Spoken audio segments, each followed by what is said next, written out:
And for once, Hillsborough, neutral venue for so many big occasions for other clubs, is almost full of Wednesday supporters. At the age of almost 37, Wednesday's Trevor Francis is one of the oldest players in the Football League, but even he was just a schoolboy the last time the club reached the Wembley final, the FA Cup, in 1966. Francis, who's been used mainly as a substitute this season, retains his place in a Wednesday lineup unchanged from the team which earned a 2-goal advantage at Stamford Bridge. He partners one of the country's leading marksmen, David Hurst, scorer of the second goal on Sunday. Well, the man Chelsea are looking to for goals is Kerry Dixon, who has a remarkable record in this competition, 25 in 38 ties, just 3 short of the League Cup record. Chelsea make 2 changes from the first leg. Steve Clarke is preferred to Gareth Hall at right back. That's a Scottish international for a Welsh cap. And Alan Dickens, the former West Ham player, comes into midfield in place of young Damien Matthew. It's only the second time that Dickens has started a game this season. Tonight's referee is Mr. Roger Milford from Bristol. So a tremendous atmosphere here at Hillsborough as Sheffield Wednesday and the Stripes kick off. Chelsea in the unfamiliar red shorts, and it's Wednesday attacking from left to right. A perfect night for football. The pitch here in magnificent condition and a nice wet slick on the surface. And the first corner goes to the home club thanks to Trevor Francis, who will be 37 just 2 days before the Rumbelows final.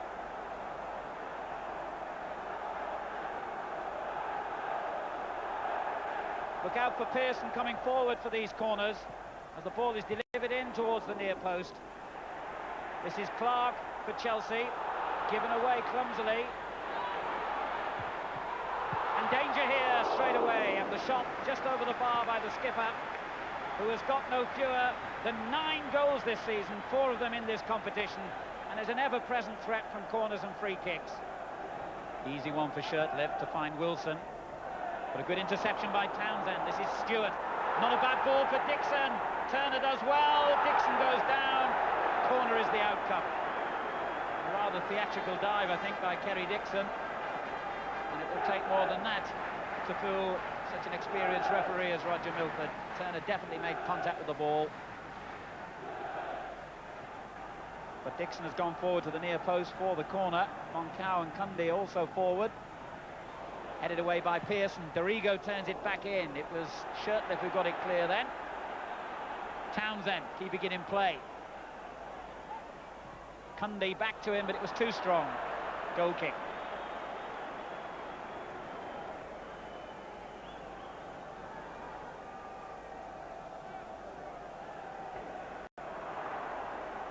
Here's Sheridan on to Palmer. Good little ball. And he'll run and run at the Chelsea defence.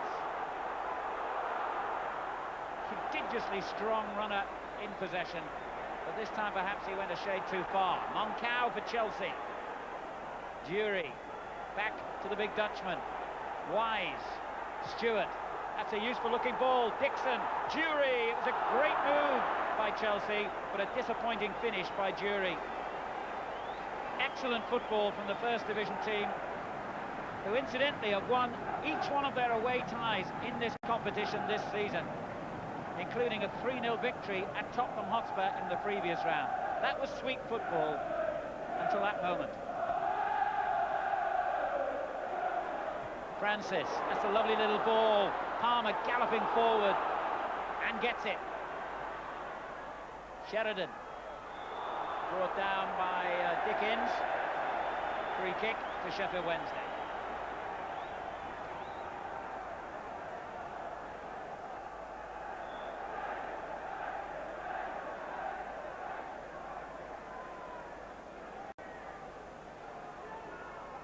Wilson steps over the ball. It's Worthington who plays it in towards the far post. And it's... yes!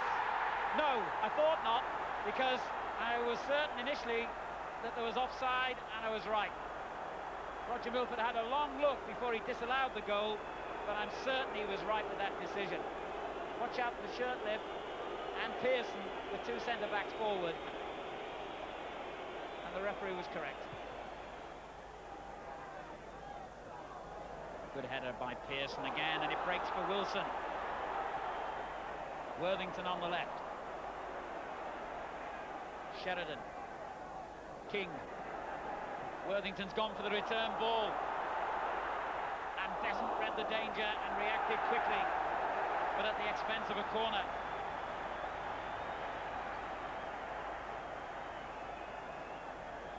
Worthington himself out there for the kick. Sheridan may go over and take it though. He's the dead ball expert as far as Sheffield Wednesday are concerned. And in it goes Shaw, back again to Sheridan, turned in dangerously towards Pearson. He's done it again, Pearson! His 10th goal of the season. And it could just be the one that sends Sheffield Wednesday to Wembley. 11 minutes to half-time. And Sheffield Wednesday's expertise from corners and free kicks has paid off again. Sheridan delivering the perfect ball, Pearson the perfect header, and this man gets more goals than most midfield players. It's his 5th in this competition, and it's given Sheffield Wednesday a lead on the night of 1-0, a lead on aggregate of 3-0. Surely there can be no way back for Chelsea now. Francis running like a spring chicken now, not a 36-year-old. Oh, that's a good effort. Well fielded by Besant, who was knocked over, actually, by Wilson as he threw the ball away. But Trevor Francis then sprinted into a good position. Player's gone on, but in fact the referee has whistled. Excellent effort by Trevor Francis. Cundy's header. Stewart straight down to Sheridan though, and King gets it forward to Palmer. Nice little layoff, Sheridan and Wilson, but he gives it away to Dixon. Townsend dispossessed by Pearson, who's playing a real captain's role here for Sheffield Wednesday, as Alan Dickens deliberately obstructs Sheridan. Free kick was not taken in the right place. They've got to come back.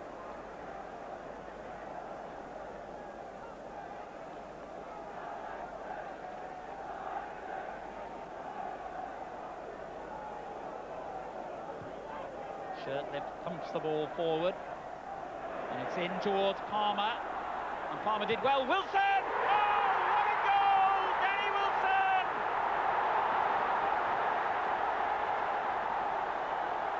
And that's that.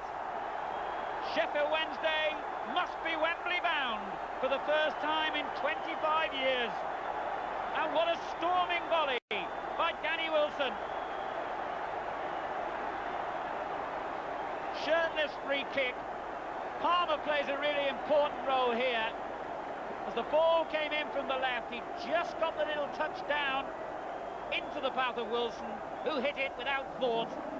A tremendous second goal for Sheffield Wednesday on the night. Danny Wilson, who's been to Wembley twice in this competition with Luton Town, I think will be going there again with Wednesday. Sheffield Wednesday 2, Chelsea 0. It's a 4-goal aggregate lead now for the second division team. And they're rampant. They're going for another. Palmer, Francis, first time but wide. They will revel in this situation now, Sheffield Wednesday. They were relegated on goal difference at the end of last season and felt they were unlucky to go down. They believe this is a first division club and a first division team.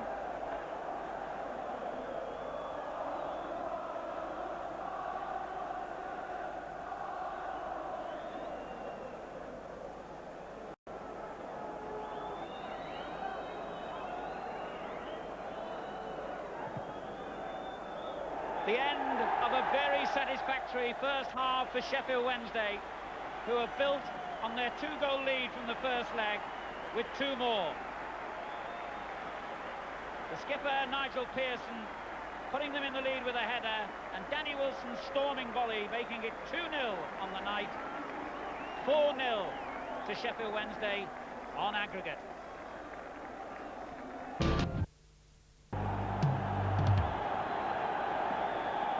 So So Chelsea get the second half underway. They came back from 2 down to win in the last 10 minutes in an earlier round at Portsmouth, and from 3 down when they played Sheffield Wednesday in the quarter-final 6 years ago. But this situation is surely beyond even their remarkable powers of recovery. And tactically, it's a very difficult situation for Chelsea now. They've just got to go forward, and that's bound to leave gaps which Wednesday have the talent to exploit. Bobby Campbell knows that really his team are in an impossible situation here. Cundy helping it back.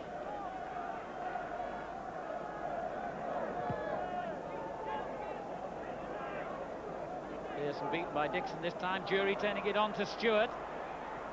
Not a bad effort. And 20-year-old Graham Stewart, the youngster Chelsea got from the FA School of Excellence, but the first real threat of any note on the Sheffield Wednesday goal. Got in behind the defenders when Jury flicked the ball to him, took it well at a difficult height and a good effort. Townsend again. It's good play. Dorigo. And he ran straight into trouble, and a lovely ball forward by Harkes to Francis. He's all on his own at the moment as far as Wednesday are concerned. They're desperately trying to get players forward to help him out as he takes on Cundy single-handed, and still gets a good cross in, and Besson pours it behind for a corner. Well, that was vintage Trevor Francis then. And Besson forced to give away a corner when it really looked hopeless for Francis. He had no support at all and still tested the goalkeeper. But we all know how dangerous Wednesday can be from corners. But not that one. Richie Barker nearest to the camera, and Ron Atkinson, who've done such a good job here at Hillsborough.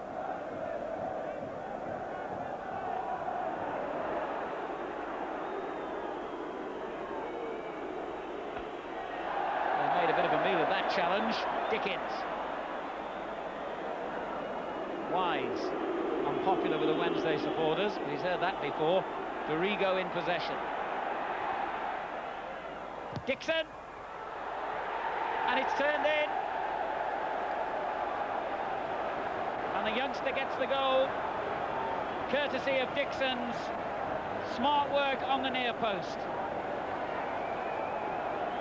Sheffield Wednesday lost a little bit of concentration here as Dorigo turned the ball in. Dixon turning it to the far post, and it was easy for young Stewart. So Chelsea get a goal back anyway. Graham Stewart's 4th of the season for the 20-year-old.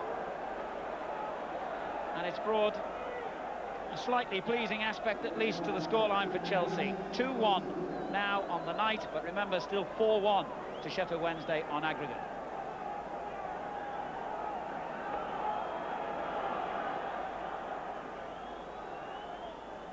Well, Bobby Campbell has got something to hope for now.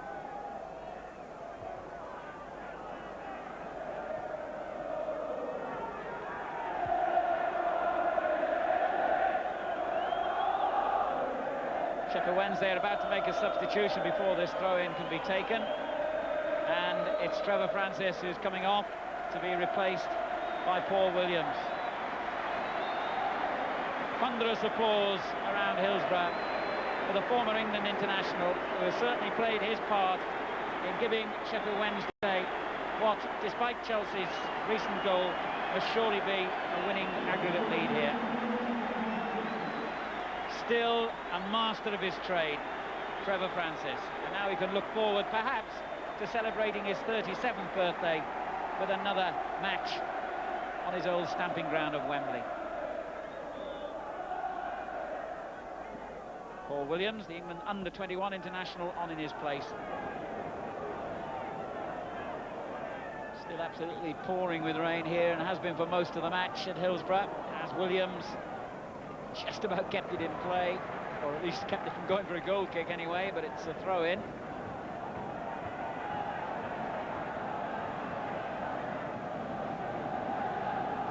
And then dispossesses Dorigo and turns it back to Hurst. Good goalkeeping, and in the end was Townsend, the captain, who saved the day. Hurst, the predator, bringing the best out of the England international beasant here. Good goalkeeping this.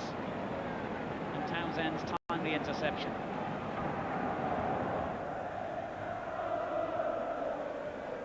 Moncau first to reach it this time. Sheridan turns it back in. Cleared upfield by Stewart. Back it comes from Shirtliff. And back again from Dixon. And that's good football from young King, the fullback. And what a disappointing end to a season that had held so much promise for Bobby Campbell and Chelsea. And they could be in deeper trouble here. But a good interception by Cundy as Williams threatened to put Hurst in the clear. All credit to Chelsea. They're still playing, still looking for a goal. Jury. Wasn't a bad effort, and he hit the foot of the post. Wise. And out for a corner, and that was a tremendous shot from Gordon Jury. And along the slippery turf, it picked up pace, eluded Turner, and thumped the foot of the post. He may have just got a hand to it, the keeper. And the back header's dangerous. Moncau over the bar. Well, that could be Chelsea's last opportunity to provide a bit of agony for Ron Atkinson.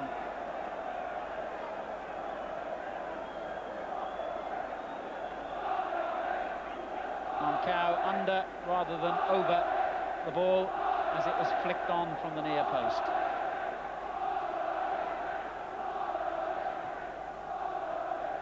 Parks.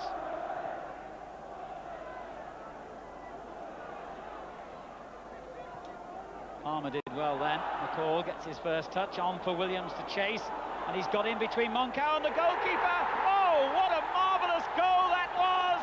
And if there was ever any doubt, it's gone now. Sheffield Wednesday and Ron Atkinson are back at Wembley. And it was a beautiful goal that beat Besant to put them there. A brilliant finish by Williams, who nipped in between defender and goalkeeper, and his finishing was superb. What marvellous compensation this is going to be for Sheffield Wednesday's disappointment of last season when they were relegated. Promotion from the second division is still their #1 priority, of course, but a Wembley Cup final is a marvellous thing to look forward to at the end of the season, particularly for Ron Atkinson, who of course will be facing his old club, one of them, Manchester United. As Williams goes forward and is brought deliberately crashing to the ground. Now, in other circumstances, that could have been trouble for Clark, but in these circumstances, it matters not, it's all over. And not since English football's most glorious summer of 1966 have Sheffield Wednesday enjoyed the prospect of a Wembley Cup final appearance. But that's where they're going on April the 21st to face Manchester United. Thousands of joyous fans flood the Hillsborough pitch, and second division Sheffield Wednesday have beaten Chelsea 3-1 on the night, 5-1 on aggregate, and over the two matches thoroughly deserve to take their place in the Rumbelows final. Tonight, I don't think we could have afforded. If we'd have got beaten tonight, we'd have. Go on, it's cheap. It's free, in fact. No, it's vintage, actually. It's from the last time we were at Wembley. Well, I think tonight we showed, if we really put our mind to it, how good we can be. It was a good, determined performance, and I think over the two games, we thoroughly deserved to win. When you were playing in the World Cup finals in Italy last summer, I bet you thought that would be the highlight of your career, but this has got to be right up there, hasn't it? A trip to Wembley. Definitely. I mean, it's something that I dream about as a kid, and after the World Cup finals and then coming into the second division here in England, making my debut, and now go on throughout the season. Now I'm going to Wembley. It's just something that You have to get them to behave better at Wembley. I think. Well, the kids still, How important is it to you that it's Manchester United you'll be playing? Well, I mean, that obviously adds something for me, but it's better for everybody else because it becomes a very glamorous final, and it's a cliche, but we couldn't have cared who we played in the final, as long as we were in there.